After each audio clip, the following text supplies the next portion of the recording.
welcome to another stream here on Freaky Physics. So yes, we have another lesson today.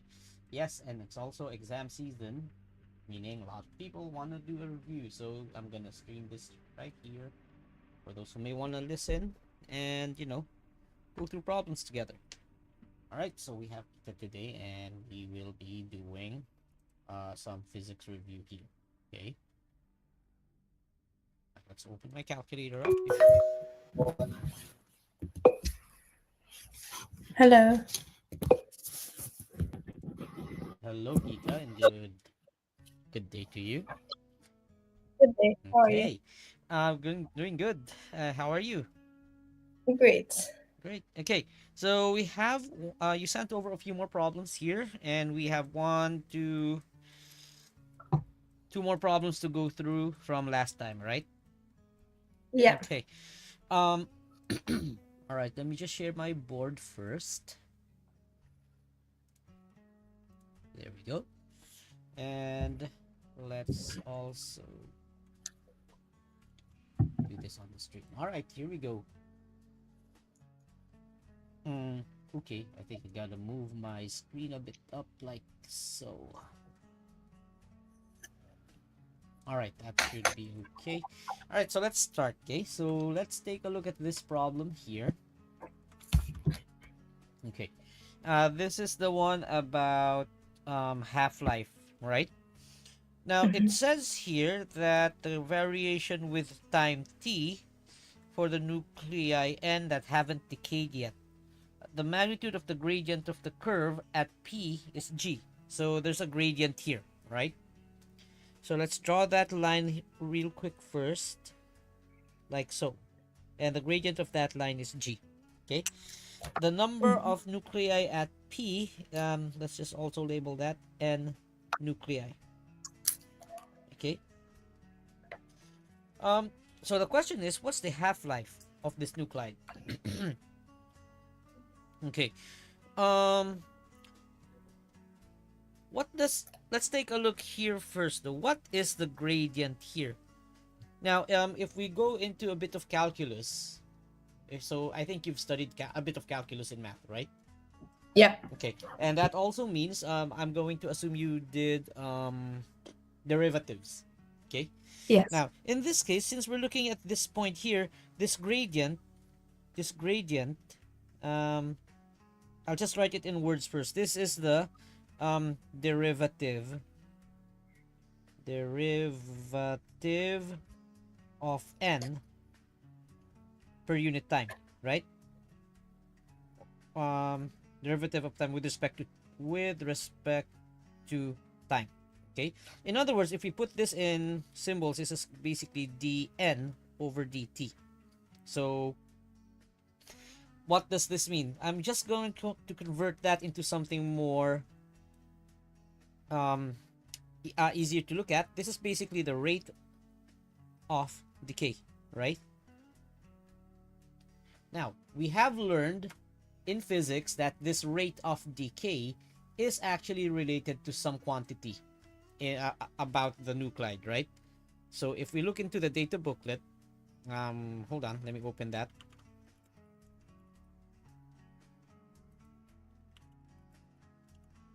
Okay, so if we look into the data booklet, we will see a formula that relates half-life and then this rate of decay somehow. Where is that? That's going to be D. Yeah, sorry, E. It's gonna be in E. Uh, Here. Where's the half-life equation? Here. Um, Here. Okay. Now that's the rate of decay. Now, what are the equations we want from the data booklet? It's this set of equations. Okay. So we have these sets of equations. So in order to find the half-life, we need ln2, right? And then we need to know what that gamma is. Okay. Let's just state what gamma is first. In this case, gamma is okay. Oh, one more thing. This rate of decay, the name of this in this context is the what's this? The activity. Okay, this is the activity. Now, in the formula, this is your A. Okay. So now we now know half-life, and now we can actually get some sort of equation using the activity. We know that the activity is equal to gamma times n. So in this case, rate, this is gonna be gamma n. Okay, our n here is still the number of particles that we have. So in other words, g equals gamma n. Right? Now that we know all of these, let's look for lambda and then put it into the half-life equation. So lambda here will be equal to g over n, and therefore from here the half-life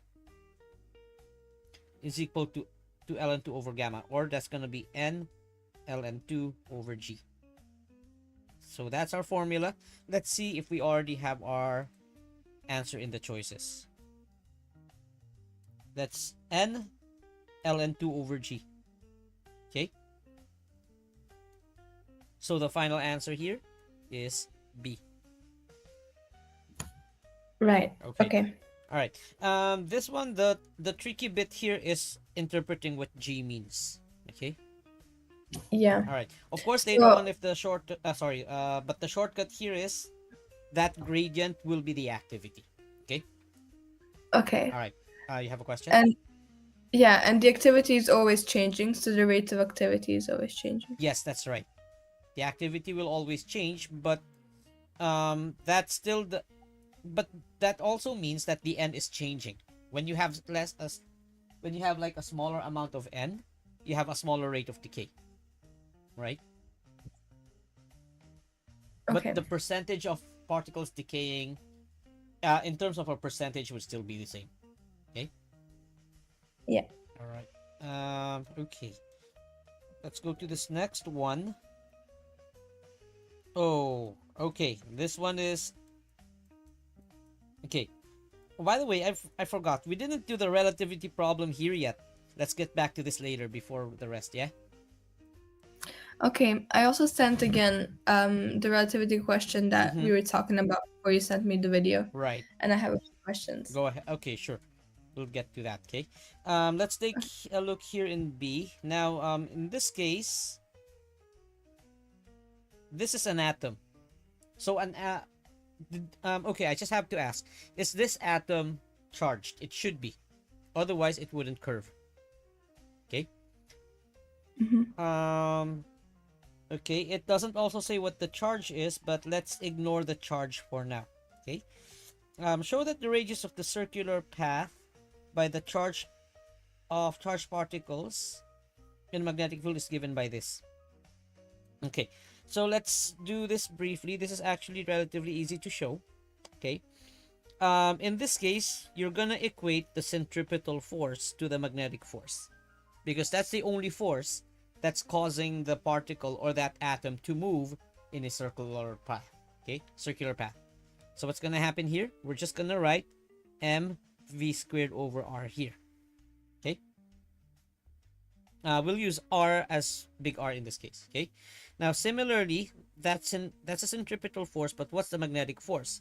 If you have a charge like this, it's gonna be BQV. Okay. In this case, the charge will be that of an electron. So I'm going to just lock that. I'm going to change the Q to E in this case. Okay. BeV.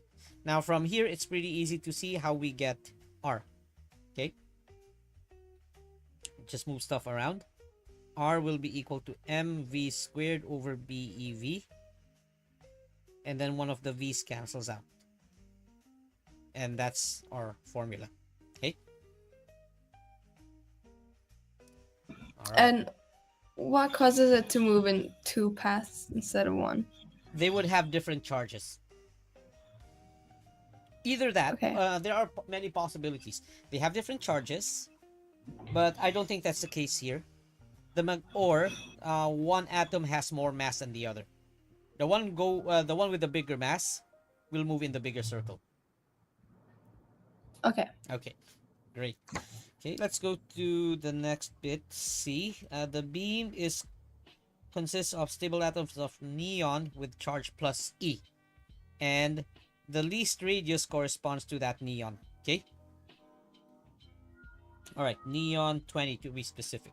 Show that this radius is about 0.3 meters. This one again is actually easy. We already have the equation, right? So all we have to do now is put the values in. The thing though is, what's gonna be the mass? The mass here is gonna be 20 atomic mass units, 20 U. Okay, which means you have to convert that into kilograms for us to do the equation properly. Okay, so if we look into the data booklet again, the mass of let's just use the AMU, right? One AMU is, here we go.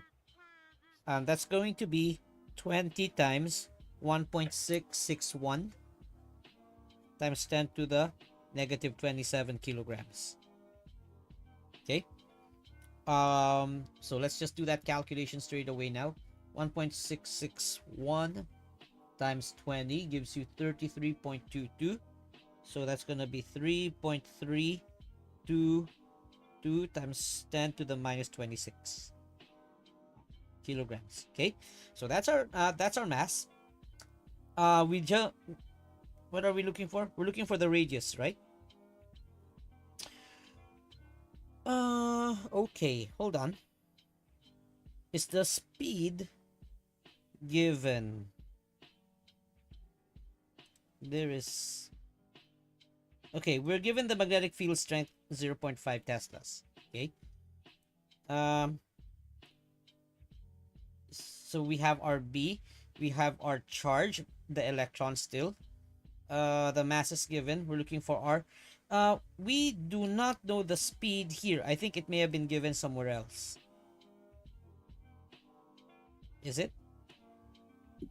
So the speed is 7.8 times 10 to the 5 meters per second. 7.8 10 to the 5. Okay, so It says common speed. oh, common speed. Okay. Now in this case, yes. So in that case, because the speeds are the same, then definitely one of those atoms from earlier is heavier. Okay. All right. So now that we have this and we have our mass, we know we know that's 0.5 teslas for the magnetic field strength. What else? I think we have everything. We have the charge of the electron that's in the data booklet, 1.60 times 10 to the minus 19 coulombs. Okay. So with all these values, we just find the R, put that in the calculator. That's mv over eb. We have our values. I don't have to write that down, I guess. We'll just do it on the calculator.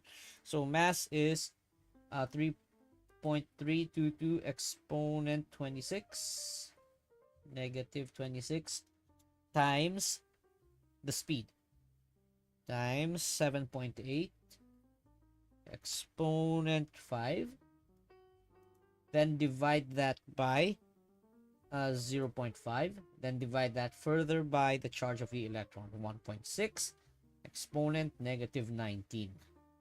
Final answer, 0.324 meters, which is the approximate value for the radius. Okay. All right. Now again, just a reminder for show, and especially if you see the word estimate or you see the word about, you have to calculate this to one more decimal place than what's being given. Okay. Okay. All right. Question. How are they the same speed if they're different mass? It can happen. Okay, a very easy example for me to think about is a car and a train. A train's definitely more massive than a car, right? It just takes a longer time for it to get to that same speed as the car, but eventually it will get to that same speed. It's the same with these things. The more massive the more massive atom still gets fast as the less massive atom, but it takes a bit of a longer time for it to do it, to gain that much energy. Okay. Okay. And I don't know if it says it in this screenshot, but early in the question it says that the atoms are ionized. Yes. Does it mean that they're positive?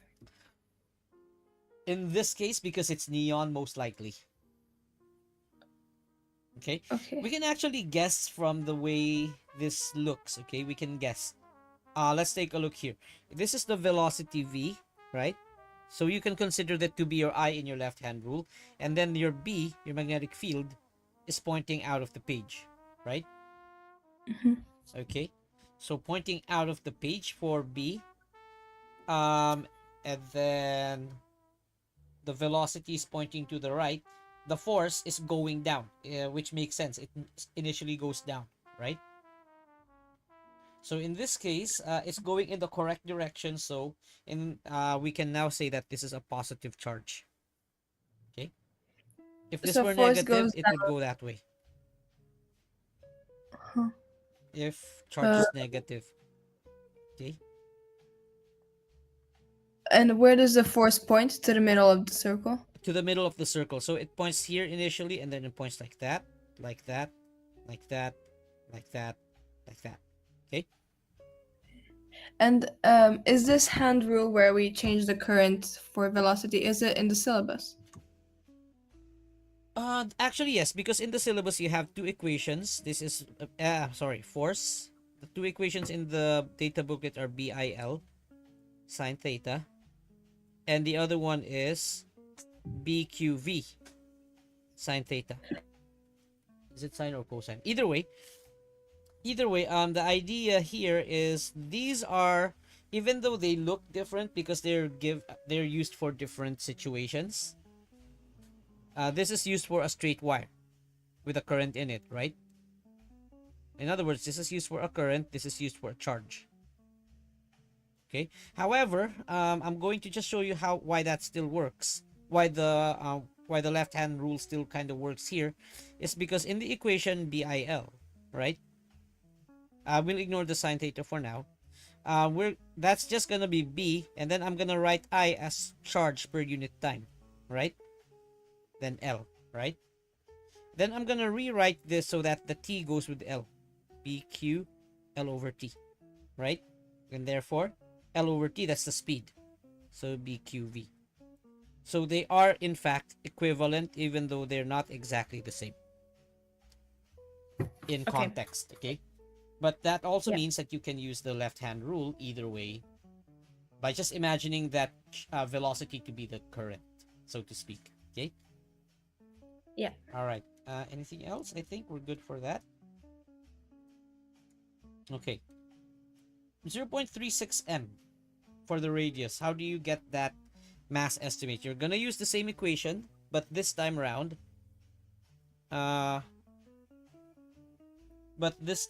you're gonna use a different. You're looking for the mass, right? So what's the equation here again? mv over eb, right? So m will be equal to r eb over v.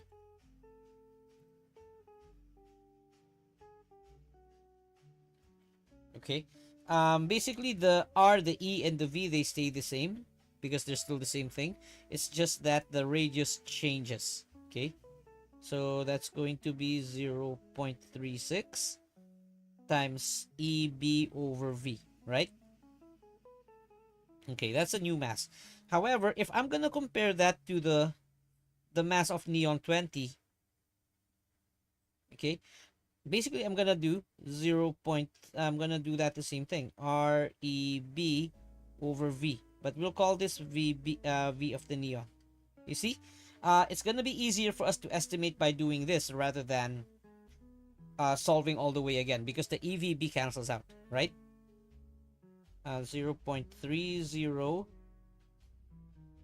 then eb over v, so that cancels out as well. So from here we know that the mass of the other isotope would be 0.36 over 0.30 times the mass of the neon, 20. Okay, and we know we don't even have to go into the kilograms anymore. We're just going to use 20U straight away. So 0.36 over, that's going to be 6 over 5 times 20U. Easier to calculate. This leaves us with 4. So this leaves us with 24U. And that's our final answer for our estimate. It doesn't say anything about saying what the mass is in kilograms. So we can actually do it like this. It's easier. Okay? Or if you want to use the kilogram mass here as well instead of U, that's also totally fine, in my opinion. Okay. All right. Okay, so all right. Here's the thing though, before we go to D, you think about this approach, this is similar to what I would ask you to do for MCQ. So that doesn't only work for MCQs, it also works here. Okay?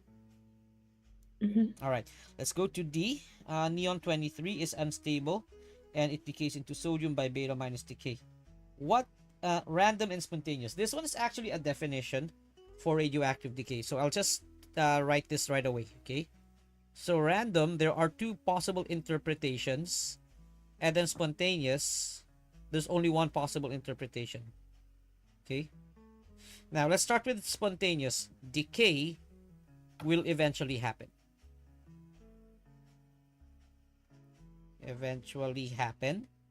Okay.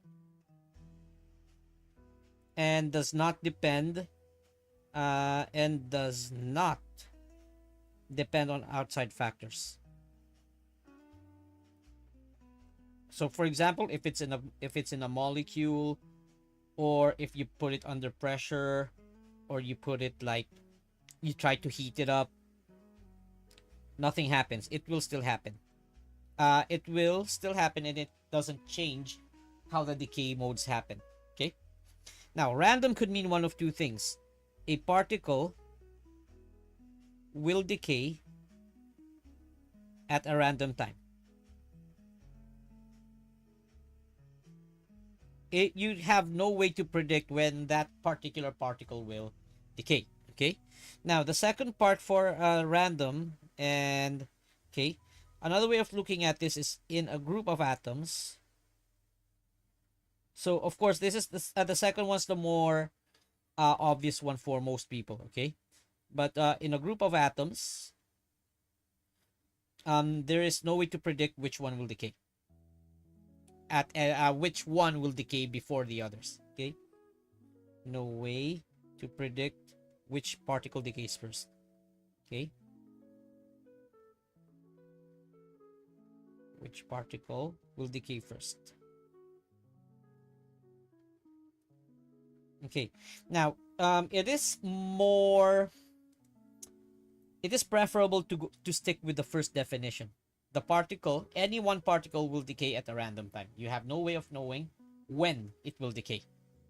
Okay, but the thing about this though is the combination of it being random and spontaneous means there's a probability.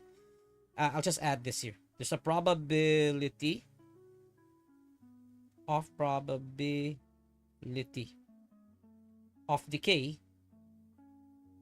per unit time. And this gives rise to two things given time. So this thing will give rise to two things. The decay constant. Basically, the decay constant is a percentage of decay. How much of a particular radioactive nucleus or nuclide will decay. And then this also gives rise to half-life. Okay, so there.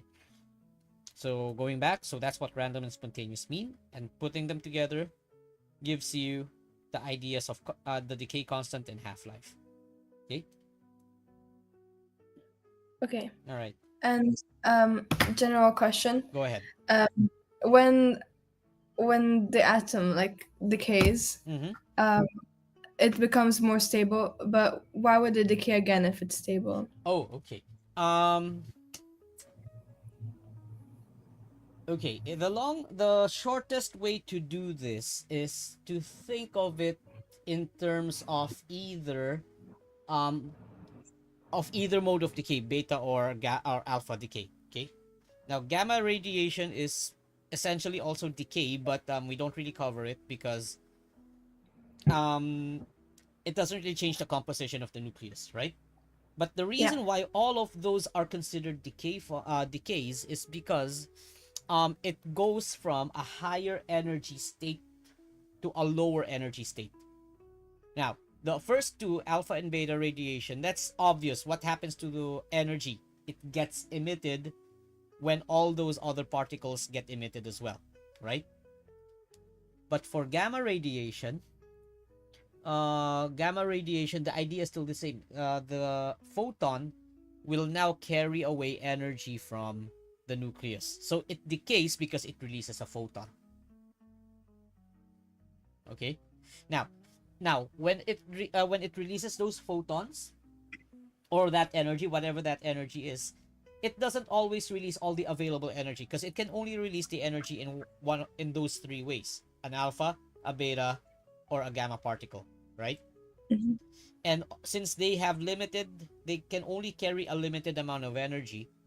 So if it decays, it's still a possibility that the remaining nucleus, or the daughter nucleus now, still has excessive energy. It's got less excessive energy than before, but it's still excessive. You get it? And there's no excessive energy. It's stable. And what is that nucleus that's really stable? At the end of most of those decay modes, lead. So those lead nuclei just simply mean they've reached the stable state. They've reached the state wherein they have just enough energy to be stable and not too much. Okay, And it won't decay ever again. not that we know of. Now I'm saying that because as a scientist we don't really know for sure, right? But if we're talking layman's terms now, if we're talking non-scientist, the answer is no. There's no more probability that it will decay. It's gonna stay as is. Okay. Okay. And when gamma decay happens, where does the photon come from? Like, where does it take the extra energy from? Okay. That's more on. It's a little bit more complicated than the other two because the other two is straightforward. It's particles going away, right? Yeah. Okay. The energy comes from the binding energy of that nucleus. Okay. So when the daughter nucleus is produced, it has excessive binding energy, but it cannot emit a gamma or alpha particle fast enough. So the gamma ray goes away before alpha or beta radiation happens. Mhm. Okay. All right. Good. Anything else on this? That's it. All Thank right. you. Okay, so let's go back to that problem about relativity we didn't do yet. Let's put it here. I'll put it at the bottom of the screen. Oops. I think I'll just take a screenshot. D. Okay. Okay. Now, uh, here we go. Okay, I'll just tell you a quick story while I'm setting this up. I find relativity a bit harder than quantum mechanics, even though it's actually quantum mechanics that's more mathematically difficult. For one reason only, I haven't practiced relativity in a while. I keep practicing quantum mechanics in class. So Okay, okay, but you wouldn't say it's more difficult, like conceptually, or is it? conceptually, it makes more sense. At least because relativity conceptually can still be imagined, right? Hmm. It's hard to imagine quantum mechanics. You just have to trust the math. Yeah. And that is until at least some people can kind of like Richard Feynman, but I don't think you learned that. Some people came up with diagrams to help you imagine, but before then, it's all mathematical. It's hard to imagine, right? Relativity, even though there's also calculations, it's still kind of easy to imagine what's happening.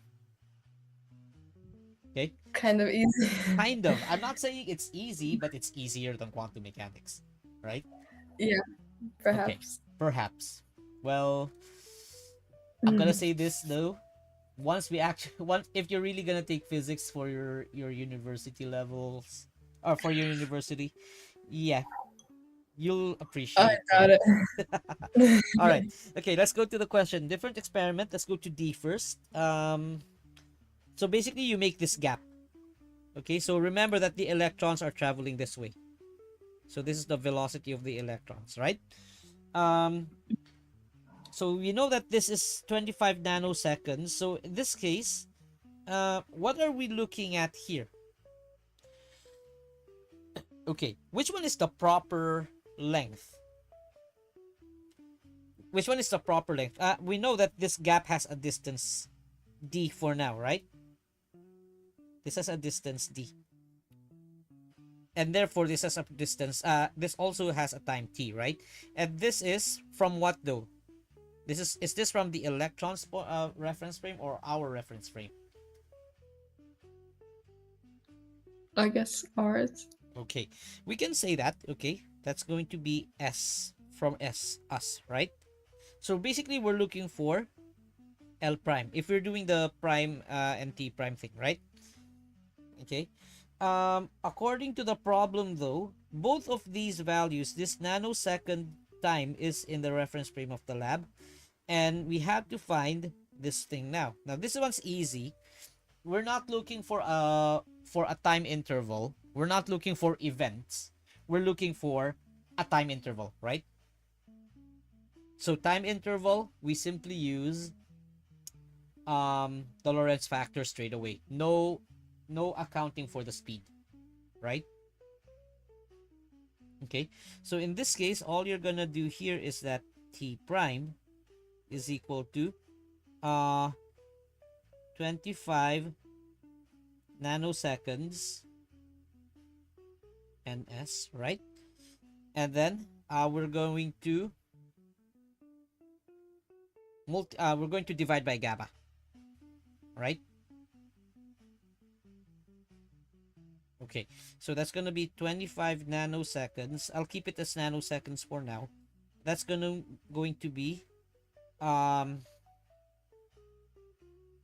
hold on. Are we dividing by gamma or multiplying by gamma? Hold on.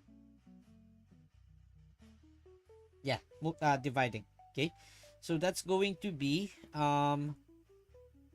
basically I'm gonna remove that. Let's do a shortcut. This is just going to be equal to the square root of 1 minus v squared over c squared. Okay, now we can do one of two things for v. We can express c in terms of as 3.0 times 10 to the 8, or we can express v in terms of c. I think in this case it's easier to do um c squared, right? Okay, so that's going to be 1 minus something over 3.0 times 10 to the 8 squared. What was the speed again? 1.4 times 10 to the 8. And that makes it a bit easier. Squared, right? That makes it a bit easier because that 10 to the 8 cancels out immediately, even before you square it, right? So what's this gonna leave? That's what's this gonna give us? That's gonna be 25 nanoseconds times 1 minus a square root of 1 minus 1.8 over 3 is gonna be 6 over 10. Then you square that 0.6, 0.36. Wait, sorry, I think the speed was 1.4 Oh, times 10 to was the it 8. 1.4? Yeah. Oh, okay, right, you're right. So let's oops. Okay, so let's put that back in 1.4. Let's change that. So 1.4. Okay, so I'll change this. That becomes 1.4. So let's Mhm. put that in the calculator. What's 1.4 over 3? 1.4, then divide by 3, then square that. 0.217. 0.218. Okay.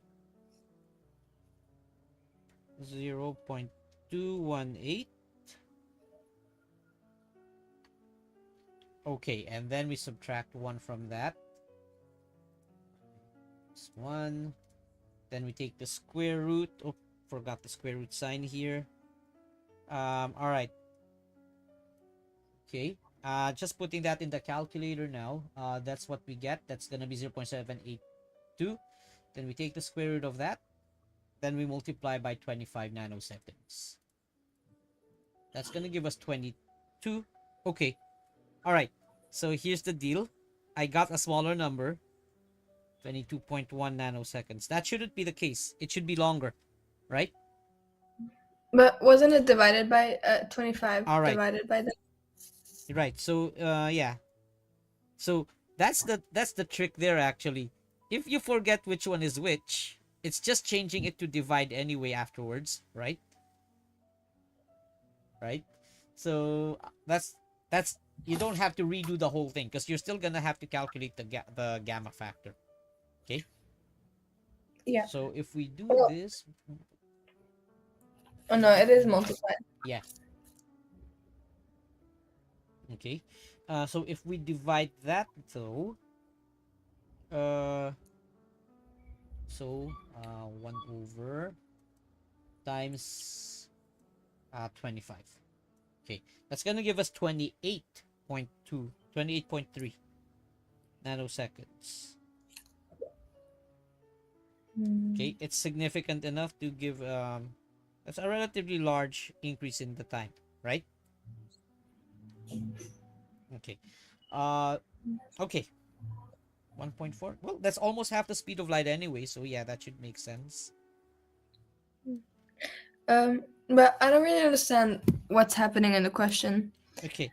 Uh, All right. So here in part 1, let's go back here, yeah? So it tells you that okay, basically you have your beam of electrons and then you turn off that beam for 25 nanoseconds. You as the observer on the lab. Yeah? So what's yeah. going to happen as you turn it off? No electrons will flow for those 25 nanoseconds, right? And then you turn it back on, electrons will flow back. So what's going to Yeah. happen basically is this. This gap here is caused by that 25 millisecond or nanosecond time where the beam was turned off. So in other Oh, words, this is what's happening exactly. You make a gap in the beam. The beam, because the beam was turned off for a while. right. Okay. So now that we've calculated the time period here, determine the length in the gap here in the reference frame of the electrons. Okay. So our gap, we need to find our gap, right? Okay. What formula do we use here though? Are we gonna use we're gonna have to use the length contraction equation, right? Where's the log here? Okay. So the okay, so earlier for time dilation we had to divide by gamma. So for length contraction we have to multiply by gamma. But we also need to know what the length is from our point of view, from our reference frame, right? So what's gonna be L? L will simply be equal to Vt. Okay. We now have our V. We also have our T. That's gonna be 1.4 times 10 to the 8 meters per second times 25 nanoseconds is times 10 to the minus 9 seconds, right? So this is gonna give us our L. Let's put that in the calculator again. 1.4 times 25. It's going to give you 35 times 10 to the minus 1 or 3.5 meters. Okay. Okay.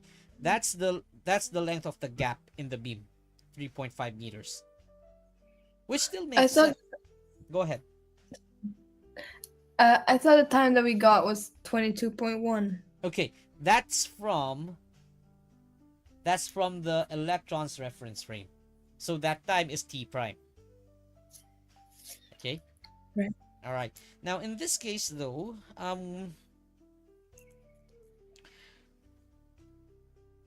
we cannot actually use the time.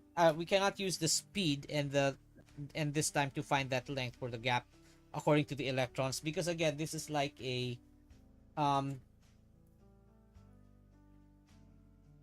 Hold on. Let's see that again.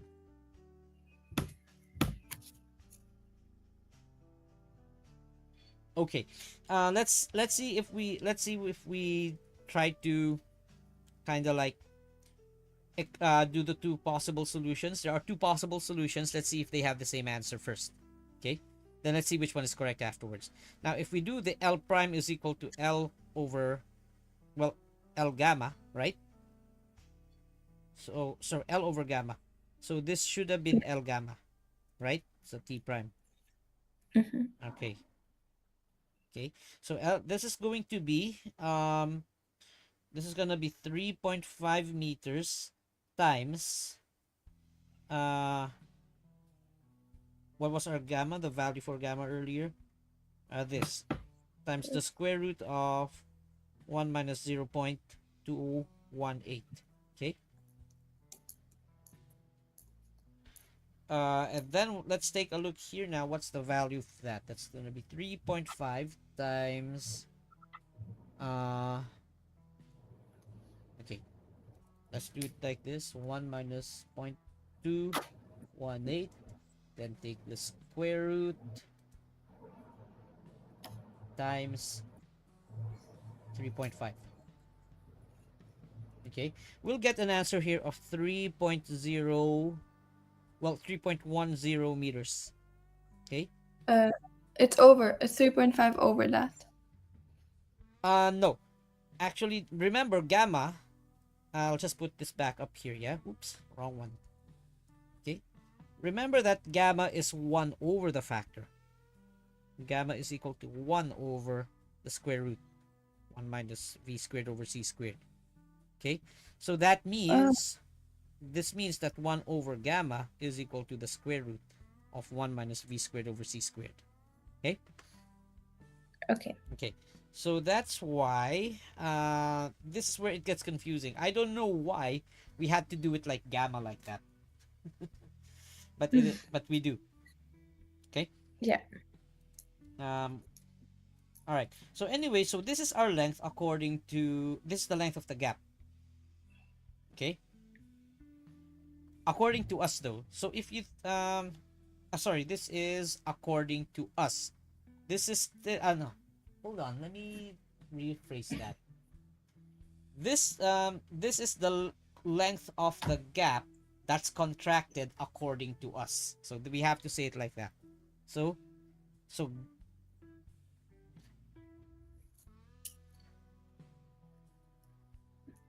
according to lab frame of reference, RF, okay, reference frame. However, that's not gonna work because that's from the lab's reference frame, right? But how about from the electron's reference frame? What do we know? We know that the electrons are we know that the electrons source. So if you look at it from this case, if this is the source, right, and this is a single electron, well, all of these electrons will eventually see the same thing. What's happening is the source is the one moving backward at the speed v, right? So if you draw all of those electrons together, all of these electrons are actually stationary, but they're just in different positions, right? And then of course there's this gap between them. Okay, so that's gonna be the better way to find this L, the proper this is gonna be the length according to the electron's point of view. Okay, so this is where we use the, in this case we just use L equals v t prime, and we got that answer earlier. So that's gonna be v is 1.4 times 10 to the 8 meters per second, and then our t prime is 28.3 nanoseconds. Okay, so what's that gonna give you? 1.4 times 28.3. It's giving you 39.6 or 39.6 times 10 to the minus 1 meter, or 3.96 meters. Okay, so which one is correct? Let's take a look now at the actual question.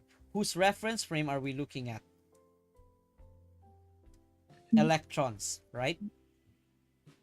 Yeah. Okay, so the correct answer here is which one? It's gonna be this 3.96. 3.96. Okay, so the reference frame still matters in this case. Okay, so because of this fact that we're looking at the electron's reference frame, that's going to be the proper length of the gap. That's the answer to 3. Okay. Okay. All right. All right.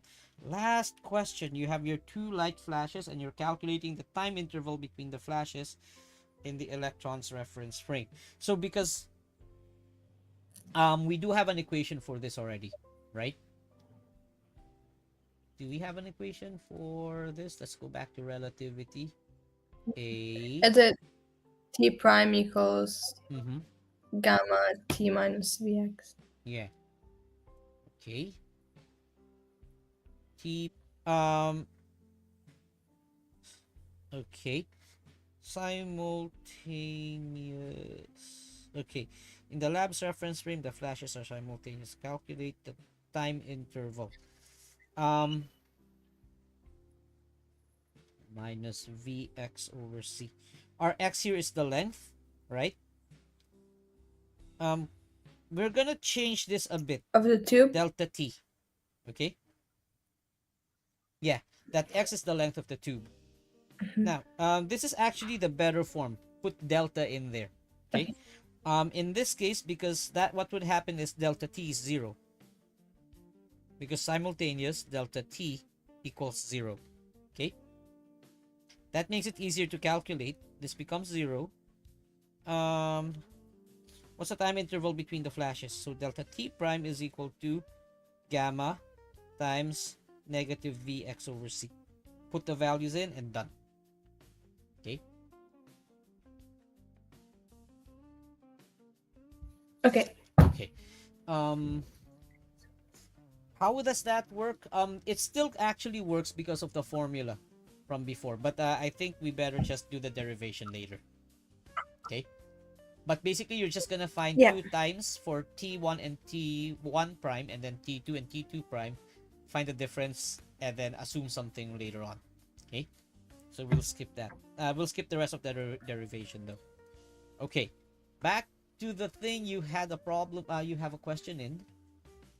The one from last The thing week. is, Okay, what's your question? yeah, but now it's answered. It was literally what is T, but if we can put the delta, then I guess it, like, moves it. Which also makes sense because remember, let's go back here. Let's go back here real quick.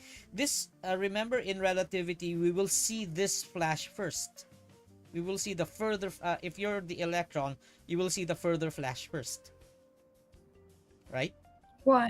Because of the negative value here. If the positive value was, if this were positive, you'll see the left flash first as the electron. Okay? If you were the electron. Okay.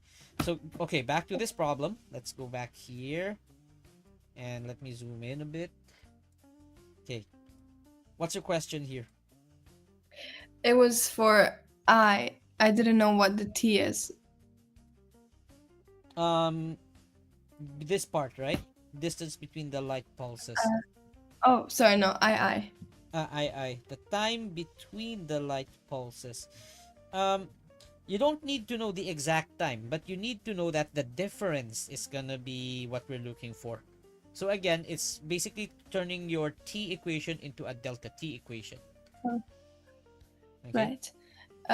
And also, C regarding the negative number. I don't understand how it connects to the visual and the formula. Okay, so let's kind of like visualize that real quick. Okay, let's look at it from S first. from the stationary reference frame, right?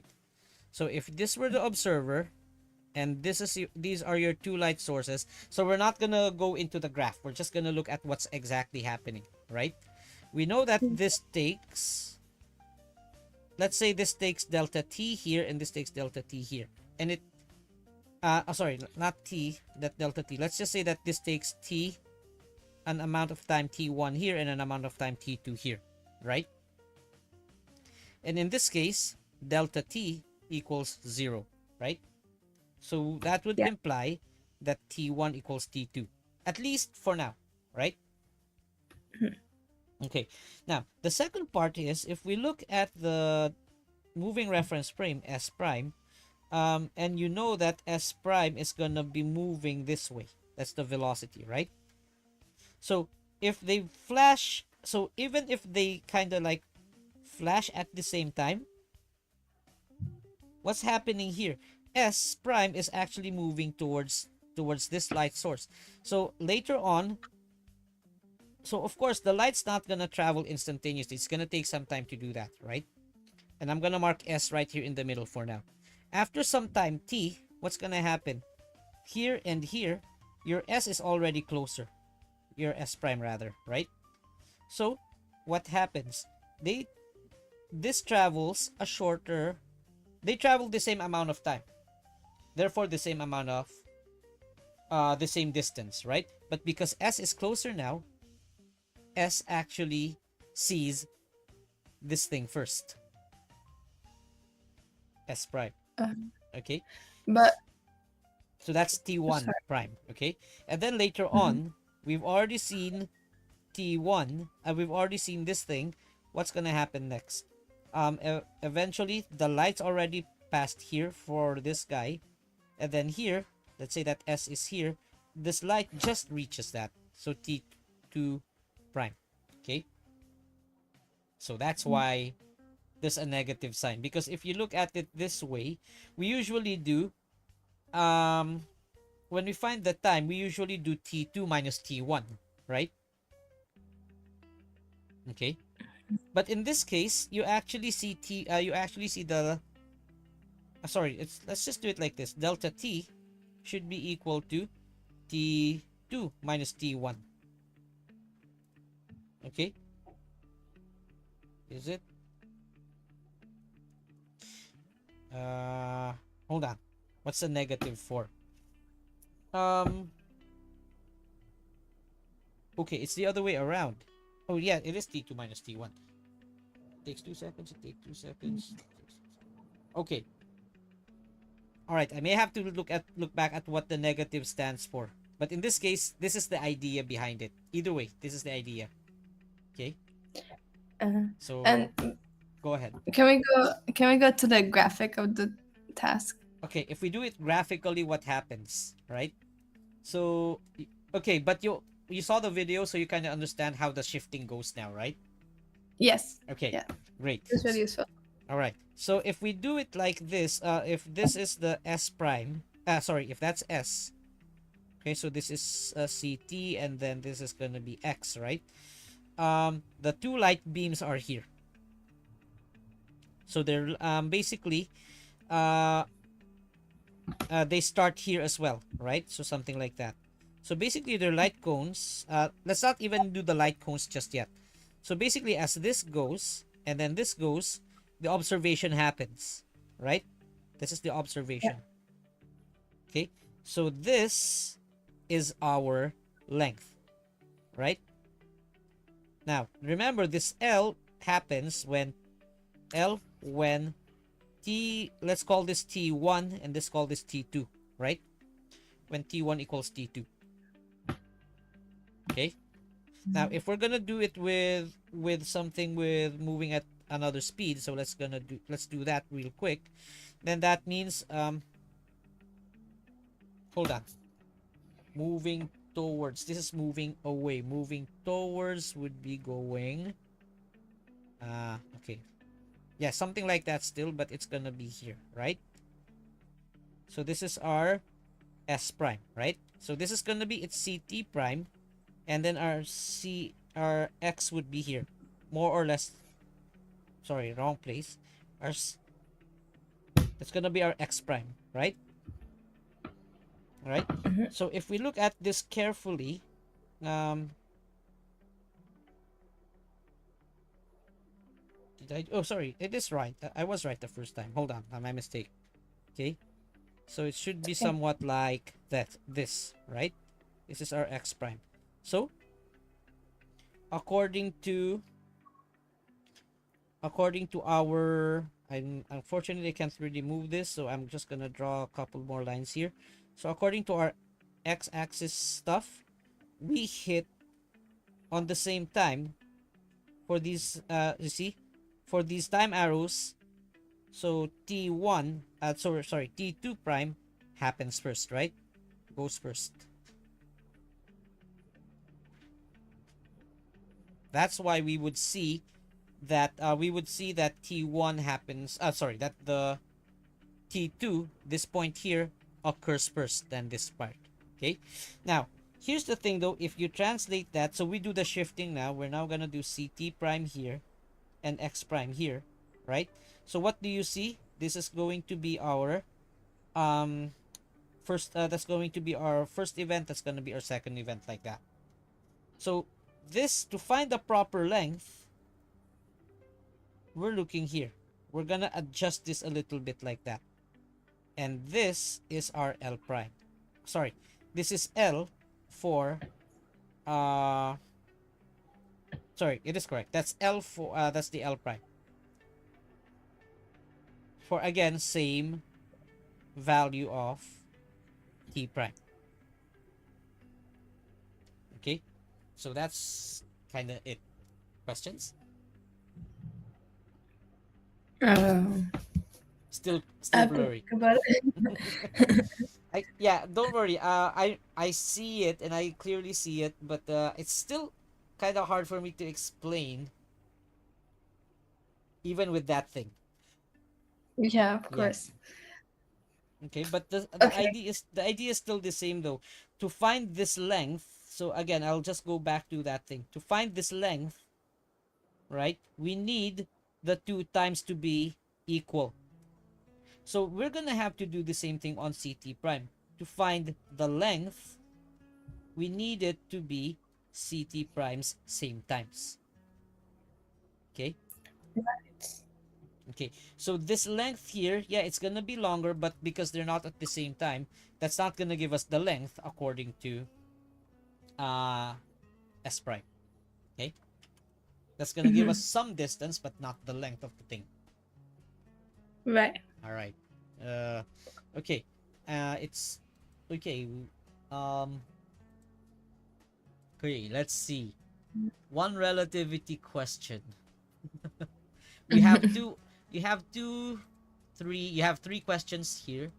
Two are, the other two are relatively easy. Let's go for an easy one for now. Okay. Then Okay. we'll do the other two next meeting again. Okay. Okay. Okay. Let's do this question about the two planets. Okay. Okay. Now, kinetic energy is given there. The probe has that much kinetic energy, and the distance from both of those planets is given. The planets are isolated and each have a mass m and r. What's the motion of the probe? Let's just give up on looking at the values for now. We'll see if we need them. Let's simplify this first. Think about it this way. This probe is being attracted by force like that, right? By gravity that way. Right? Yeah. And both ways. So basically, if you think about it, at this point, from here, it's like you're being attracted to some point here, right? The probe's being attracted to some point here. So this accelerates, right? And then once it goes here, the force is now gonna go like that. The two forces are gonna go like that. So if you think about it, what's the overall force? The overall force is now going backward. So the force overall is going backward, but the velocity is going this way. So from this point to this point, it accelerates. And then from here to here, it will decelerate, right? It will slow down. The probes? Uh, The yeah, the probe will slow down. Okay.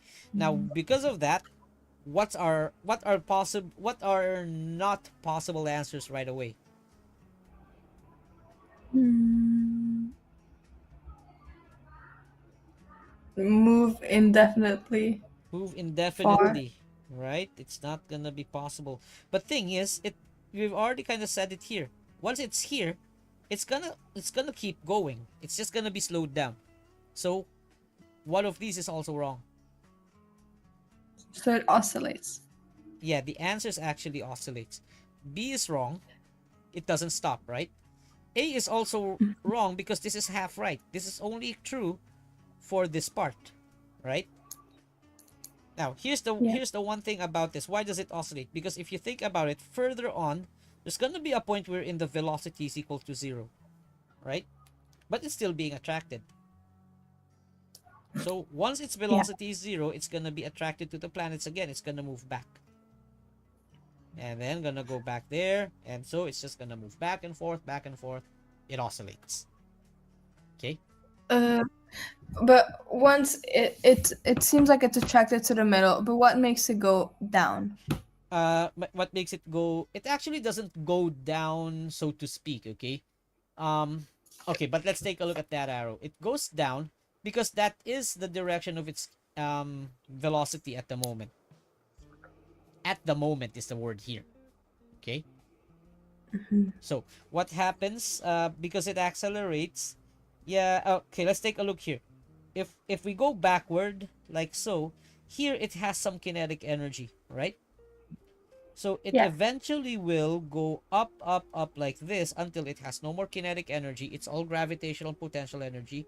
It's gonna go back down. So down. So basically what made it go down is still the gravity from those two planets. Okay? It's just that it actually didn't start here. It started a little bit here. So okay? Okay. Alright. Um in this case, this is actually too much information to try to answer that. All you had to do was look at what the forces are and see whether it will be causing oscillation or not. Okay. All right. Okay. Okay. So we'll end here tonight. Today. So we still have two questions. I will want to go through these two questions again on the next meeting. Okay. Okay. All right. Um, and could I ask you? Could you share this Oh, sure, board sure, with sure. me? I'll share it with you now. Okay. Okay. Sharing, and here we go.